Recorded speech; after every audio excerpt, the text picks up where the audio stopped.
सिरपुर के पार्श्वनाथ भगवान की, मूक माटी रचयिता आचार्य परमेष्टि गुरुदेव की। आज स्वतंत्रता दिवस है, 15 अगस्त है, जिस दिन इस भारत देश के लिए आजादी प्राप्त हुई थी। जीर्ण शीर्ण नैया, समुद्री तूफान, उस पर भी तेज पवन के झकोरे नाव को ही नहीं बल्कि नाविक के दिल को भी हिला देता है। पर स्वतंत्रता की बेड़ियों में जकड़े हुए भारत की दुर्दशा कुछ इसी प्रकार की थी, किंतु धीर वीर ऐसे अहिंसा के पुजारी गांधी, तिलक आदि ने अपने साहस का परिचय देकर के इस जो स्वतंत्रता की बेड़ियों में जकड़े हुए भारत था, उस तूफान में जकड़ा हुआ था, उन्होंने अपने साहस से इसको पार लगाकर हमारे हाथ में यह स्वतंत्रता प्रदान कर दी। एक पंक्तियों को आपको बोल रहा हूं, मत मर यारी के लिए, बहुत ध्यान से सुनना आप लोग, दोबारा नहीं बोलूंगा। मत मर यारी के लिए, कफन भी नहीं, कपड़ा भी नहीं मिलेगा कफन के लिए। मत मर यारी के लिए, कपड़ा भी नहीं मिलेगा कफन के लिए। घर मरना है तो मर वतन के लिए, कम से कम तिरंगा तो मिलेगा कफन के लिए। जब वह भारत की सरहद पर, देश की सरहद पर वह सैनिक अपने जान की बाजी लगा करके अपने देश की रक्षा करता है, और यहां तक कि जब कफन में लिपटा हुआ वह शहीद यहां पर सामने आता है तो पूरे दुनिया की आंखें नम हो जाती हैं। किसी ने लिखा है कि संसार की बूंदें भी उस विधवा की आंखों से, उस विधवा की आंखों में जो आंसू आ रहे हैं उसके सामने पूरे संसार की बूंदें भी फीकी पड़ जाती हैं। ये शहादत का वह महत्व है। हम लोग जानते नहीं हैं कि हमको आजादी कैसे प्राप्त हुई है। एक इतिहास की बात बता रहे हैं आप लोगों के लिए कि हमारी गुलामी की विरासत कब से चालू हुई। एक बहुत ही रस की बात बता रहे हैं, क्योंकि यहाँ पर पूरे विद्यालय के बच्चे और उनको पढ़ाने वाले शिक्षक भी हैं। 23 जून को भारत ने अपनी आजादी को खोना चालू कर दिया था। सन 1756-57 की बात है, 1756-57 की। समझ में आ रहा नहीं आ रहा है? 23 जून को हमको तो याद है कि हमने 15 अगस्त 1947 को आजादी प्राप्त की। हमने आजादी कब खोई जानता है कोई हाथ खड़ा करके बता दे। हमने आजादी खोना कब से चालू की, हमारे देश की दास्तां कब से प्रारंभ हो गई थी, कोई बता सकता है? हम आपको बताते हैं, इतिहास की बातें हैं। 23 जून की बात है, सन 1757, 1857 नहीं, उसके 100 साल पहले की बात है। उस समय मुर्शिदाबाद वर्तमान में जो बिहार में है, उसमें नंदिया गांव था, वहां पर नदी बहती है, भागीरथी नदी। उस स्थल से हमने अपनी दास्तां समाप्त कर दी। दास्तां के लिए हमने चालू की थी, दास्तां से चालू हुई थी। और उस समय बंगाल का नवाब था सिद्दत-दौला। आप नाम सुने सुना? उस समय बंगाल का सबसे बड़ा नवाब कहना जाता है, सिराजुद्दौला नाम चला था। और उस समय वहां पर सामने था अंग्रेज की सेना, रॉबर्ट क्लाइव के साथ में थी। जो अंग्रेजी सेना थी ना, उसका सेनापति था रॉबर्ट क्लाइव का। और उस समय नवाब सामने लड़ रहा था।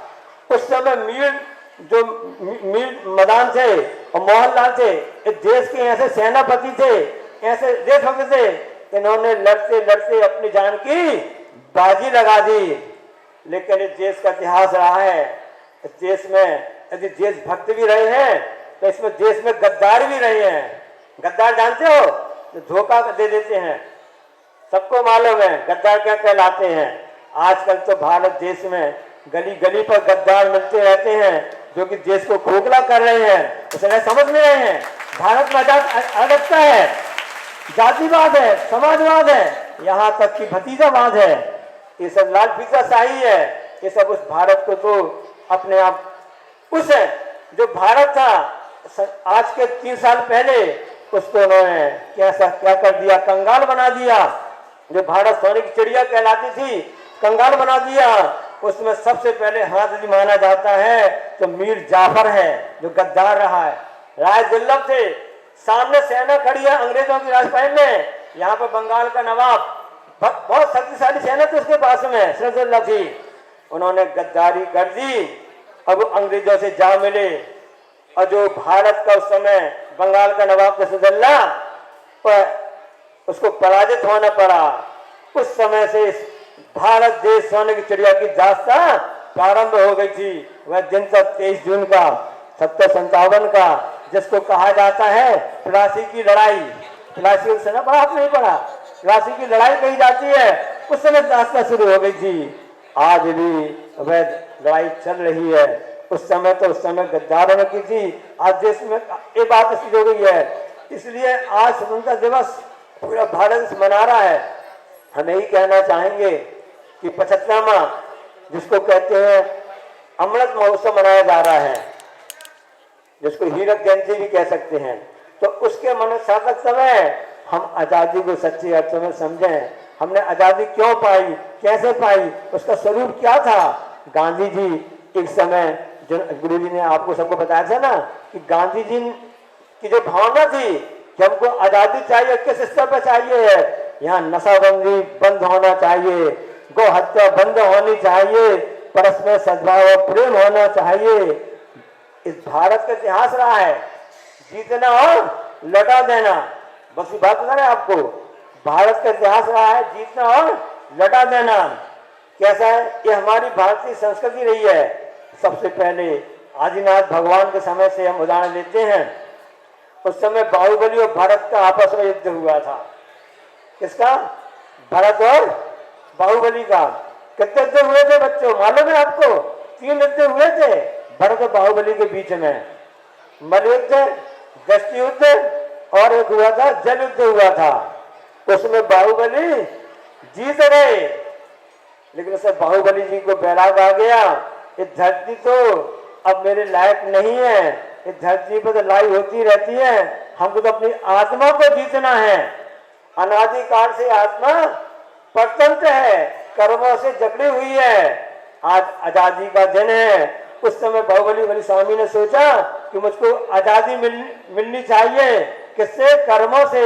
और अपनी आत्मा को संग करने के लिए जंगल में तपस्या करने चले गए। यहाँ कर्नाटक में श्रवणबेलगोला में आपने भगवान की मूर्ति देखी ना, बाहुबली भगवान की, जिसमें बेलें लिपटी हुई है, आपने मूर्ति देखी होगी या फोटो देखी होगी ना। और उस समय बाहुबली ने कहा कि हम युद्ध तो जीत गए, कि हमको युद्ध से कोई मतलब नहीं, हम तो आपका राज्य वापस भारत को देना चाहते हैं। इसी प्रकार से एक और इतिहास भारत ने रचा कि उस समय राम और रावण का युद्ध हुआ। सबको मालूम है रामचंद्र जी जीत गए, रामचंद्र जी लंका को जीत लिया, लेकिन भारतीय संस्कृति जीत करके लौटा देना। सबने कहा कि हाँ आप राज्य करो। रामचंद्र जी ने कहा नहीं, मैं भारतीय संस्कृति का पुजारी हूँ। विभीषण तो रावण का छोटा भाई था, तुम लंका में राज्य करो, भारतीय संस्कृति है जीतना और जीत करके लौटा देना। अब आपको बात बताते हैं, महाभारत की, श्री कृष्ण की बात बताते हैं। उस समय मथुरा को जीत लिया, तब भी श्री कृष्ण ने वह मथुरा में राज्य नहीं किया। वहां पर राजा को राज्य करके उन्होंने अपनी द्वारका नगरी बसा करके वहां पर राज्य किया। और यदि अभी भारत का वर्तमान दास बताते हैं तो उस समय लाल बहादुर शास्त्री थे। कौन थे? लाल बहादुर शास्त्री थे।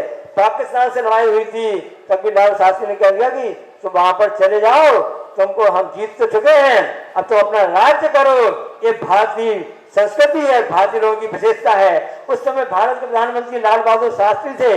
उन्होंने कहा कि नहीं, अब हमको जीतना नहीं है, क्योंकि भारतीय संस्कृति ये कहती है हमको लोगों के दिल को भी जीतना है। सही जीत तो वही कहलाती है। और ऐसे बांग्लादेश के साथ में भी हुआ था कि जिस समय ऐसा हुआ था। एक और हम आपको पुराने इतिहास की बात बताते हैं कि आज हमको क्या रखना है, क्या सोचना है। अभिमान नहीं करना है, हमको घमंड नहीं करना है, हमको देश की संस्कृति रक्षा करना है। चलो लौट चलो सुबह करेंगे ना, रोको रोको वापस लौट चलो।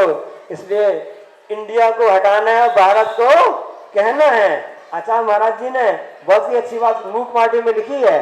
गुरु जी ने मूक माटी में भारत देश के लिए इस मातृभूमि में बहुत अच्छी बात लिखी है कि यहाँ बंधन रिश्ता किसे है।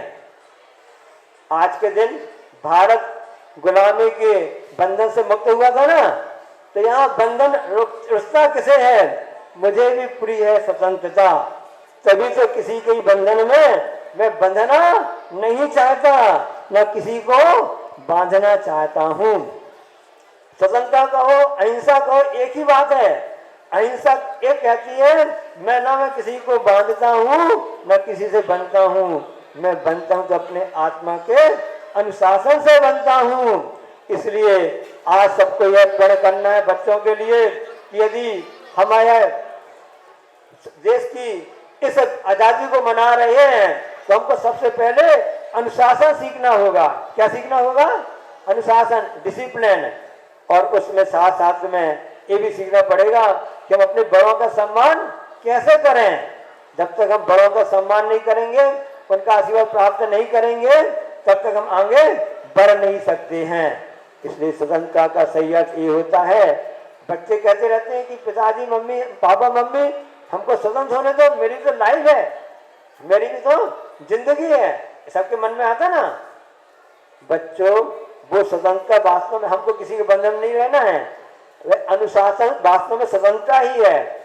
लेकिन वर्तमान में जो परिस्थितियां चल रही हैं, विदेशी संस्कृति चल रही है, उस कारण से बच्चे सोचने लगे हैं एक तो हमारी स्वच्छंदता पर रोक लगा दी गई है। कभी भी इसको अन्यथा नहीं लेना।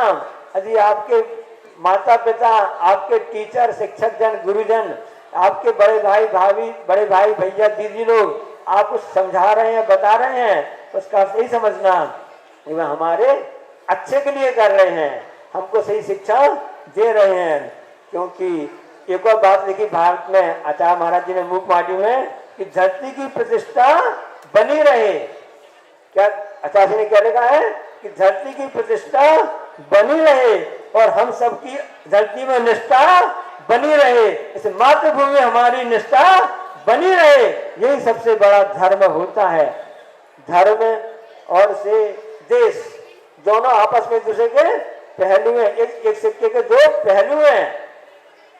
आचार्य महाराज जी एक बहुत अच्छी बात कहते हैं कि जो हम सब धर्म कर रहे हैं, साधना कर रहे हैं, अपना निर्वाह कर रहे हैं और देव शास्त्र की उपासना कर रहे हैं, तो यहाँ कर रहे ठीक है।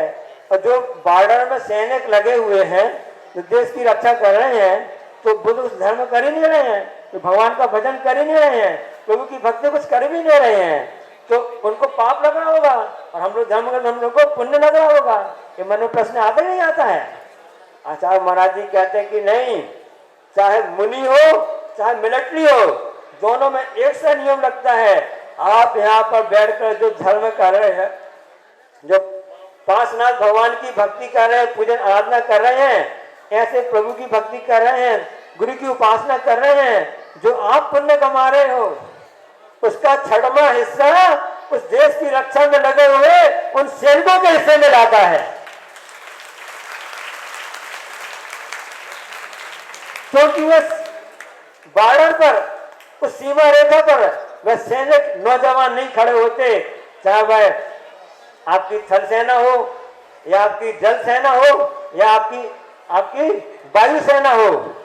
इंडियन आर्मी, इंडियन नेवी और इंडियन एयरफोर्स होना, वो सैनिक जो होते हैं वह आपकी रक्षा के लिए, देश रक्षा के लिए हैं।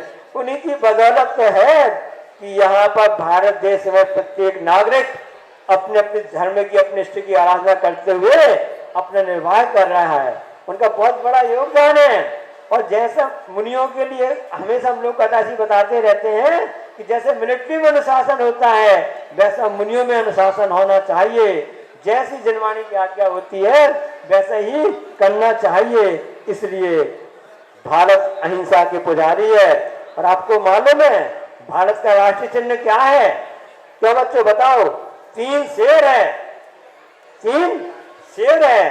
शेर क्यों बनाया गया वहां पर? क्योंकि शेर हिंसक प्राणी कहा जाता है और भारत का राष्ट्रीय चिन्ह शेर बनाया जाता है ना, जब क्रिकेट होता है ना तो उसमें आप लोग पढ़ते होंगे ना कि भारत के शेर जीते, ऐसा लिखा रहता ना। क्योंकि ये संविधान में सबसे पहले अशोक चिन्ह बनाया गया तो उसमें शेर बनाए गए हैं। क्यों बनाया गया है? क्योंकि हमारे अहिंसा के पुजारी महावीर स्वामी का चिन्ह था वह शेर है।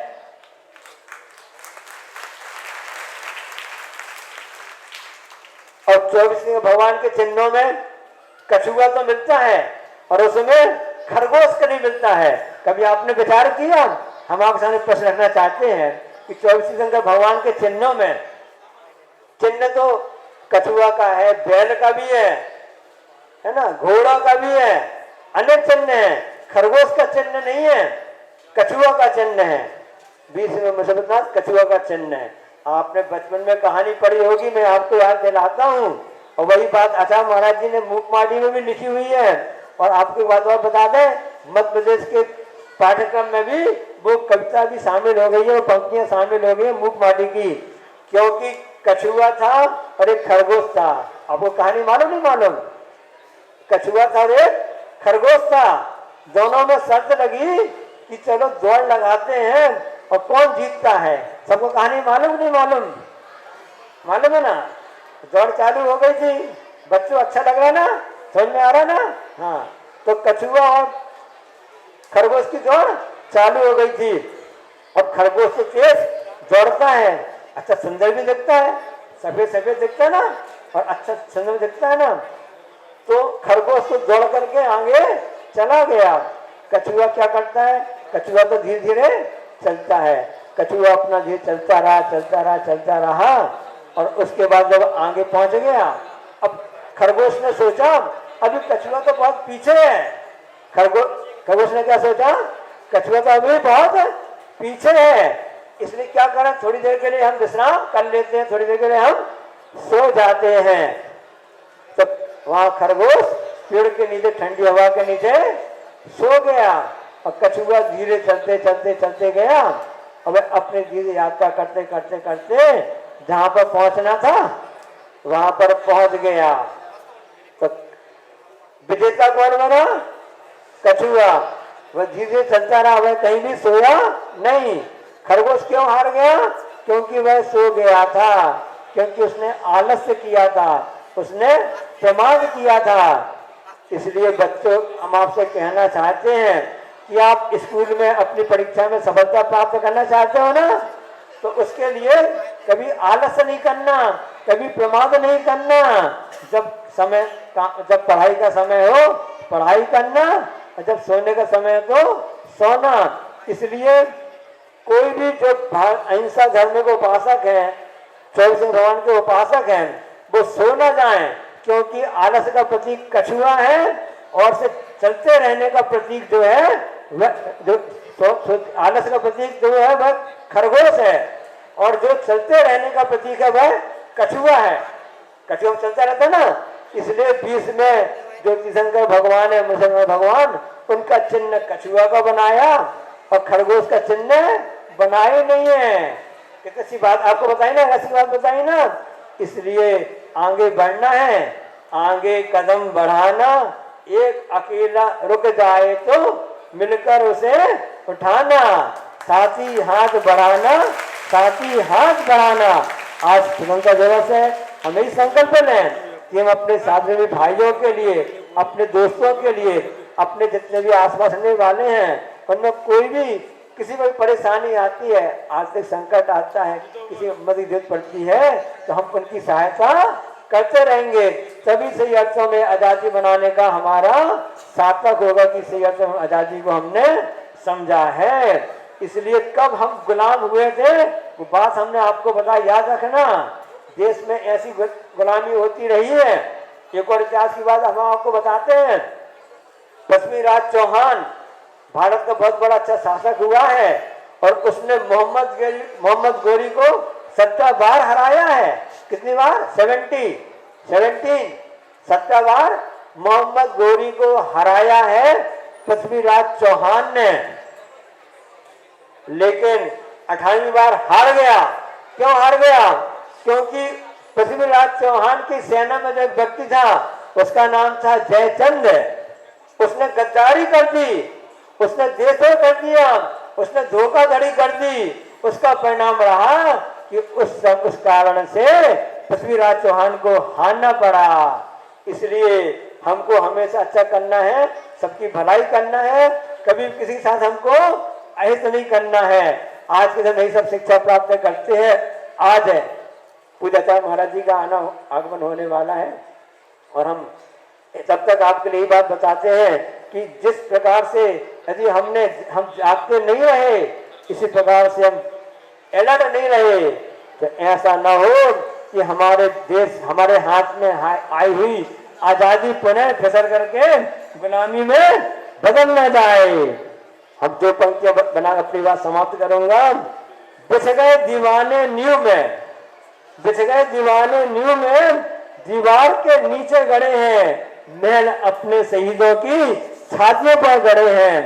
तुम ना समझो देश की स्वाधीनता यूं ही मिली है, क्योंकि यह शहीदों के बदले खून से ही सनी हुई है। बोलो अहिंसा परमो धर्म की जय।